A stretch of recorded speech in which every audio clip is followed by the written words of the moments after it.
found your way here by accident, or by hunger. Most do.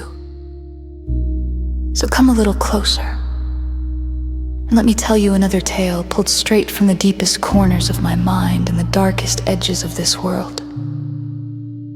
These aren't stories meant to scare you awake, they're meant to sit beside you in the dark.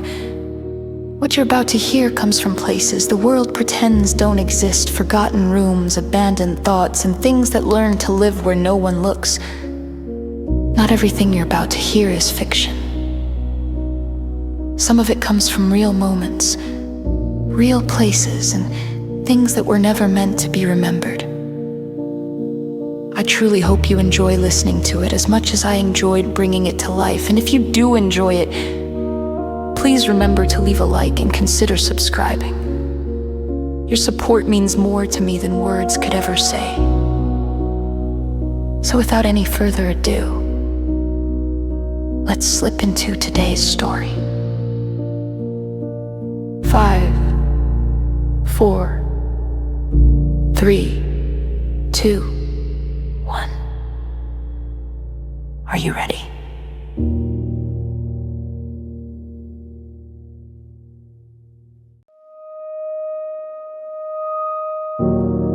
I was awake when it happened. That detail matters, because people will try to tell you this was a dream. It wasn't. I remember the weight of my body, the sting in my lungs, the exact smell of iron in the air. Dreams blur. This did not. We were in an apartment, friends, family, people I loved enough to feel safe beside. The kind of safety you don't question until it's taken away. Someone noticed the silence first. No traffic, no wind, no birds when we opened the door. The world had already ended. The sky was red.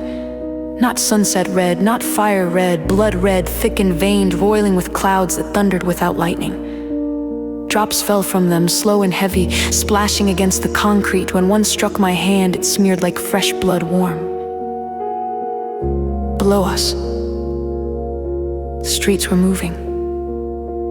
At first, I thought it was a crowd. Then I understood it was bones. Skeletal figures ran through the city in impossible numbers, their movements sharp and insect fast, limbs clattering as if held together by rage alone. They did not chase. They harvested. Anyone who crossed the threshold into the open was erased, reduced to a red vapor that drifted upward like smoke from a battlefield. I watched someone I loved take a single step outside. There was no scream. Just a soft warmth, and then nothing. I didn't move, I couldn't. My mind stalled on the color of the air where she had been, trying to understand how blood could become mist. By the time I looked again, the others were already gone, taken by motion too fast to follow, too final to fight. And then the world folded. I stood in a hall that should not exist. It was vast beyond measurement. A cathedral stretched across infinity. The ceiling rose into a night sky filled with unmoving stars, as if the universe itself had been trapped there and nailed in place. The walls were draped in gold and crimson tapestries depicting wars older than language, angels breaking against demons, halos shattered like glass, wings torn and repurposed as trophies. Pillars lined the hall in perfect rows, each carved with scenes so detailed they seemed to breathe. Victory and despair, worship and punishment, love twisted into obedience. At the center stood a table. It was impossibly long, extending so far into the distance that it vanished into haze, lined with chairs that could seat an army or a court of gods. At its head sat a figure whose presence bent the room around him.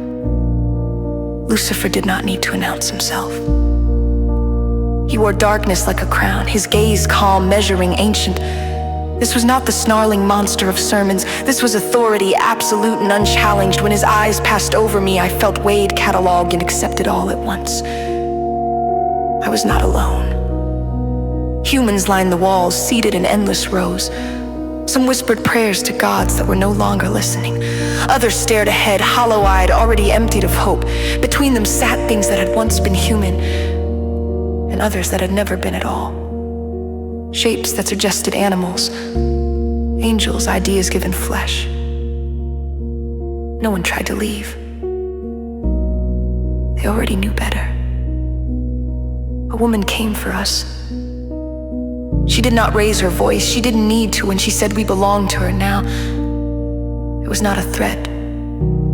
It was a statement of fact. Cold iron closed around wrists, ankles, throats, chains linked us together, forcing us into a single line. We followed.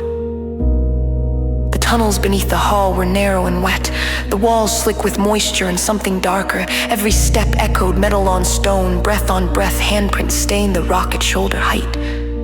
Some smeared, some pressed carefully as if placed there on purpose. I remember thinking, this is where fear learns to breathe. The tunnel opened into a chamber filled with bodies. They were arranged.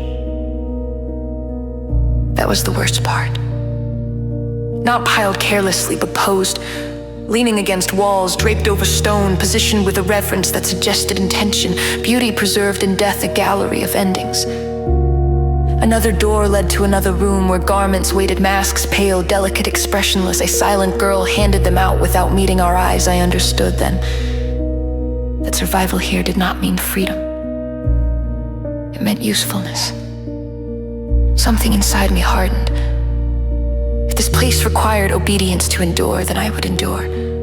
Beyond a massive red door lay a chamber of noise and movement. Figures danced beneath flickering light, faces hidden behind ornate masks. Laughter echoed too loud, too practiced. This was not chaos. It was ritual, a court of indulgence bound by rules older than mercy. I was dressed, masked, absorbed. The castle became a maze of corridors and servants who watched too closely. Eventually, I wandered too far and found a fracture in the stone, a passage that opened into a garden. A garden in hell. The sky above it bled eternally, staining fields of grass and flowers that stretched beyond sight. Trees bore fruit untouched by rot. There were no animals, no insects, nothing that moved without intention. Someone stood beneath a great tree. He did not threaten me, he did not chase me. He offered a hand, and the air itself seemed to wait for my answer. When he vanished, the silence he left behind was heavier than his presence. Deeper in the forest, another figure waited, taller, broader, watching as if he had always known I would come. I do not remember leaving that clearing, only the sense that something had been taken from me that I would never recover.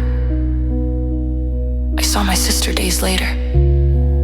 She stood among the trees like a ghost I hadn't earned. We ran to each other, holding on as if separation itself might return if we let go. Her wrists were scarred, her smile was tired, but she was alive. She gave me a band braided from her own hair. "So you won't forget me," she said. As if I ever could. When we were pulled apart again, I understood something terrible and true. Hell does not always punish you with pain.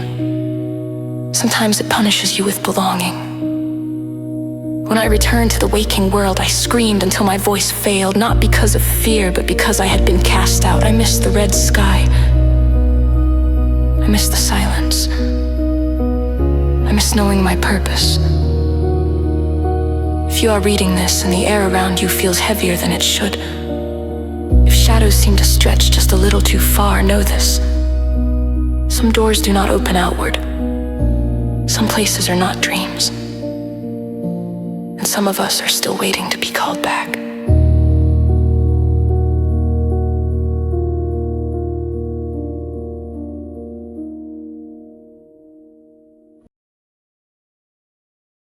I just want to take a moment to thank all my patrons. You all mean the world to me.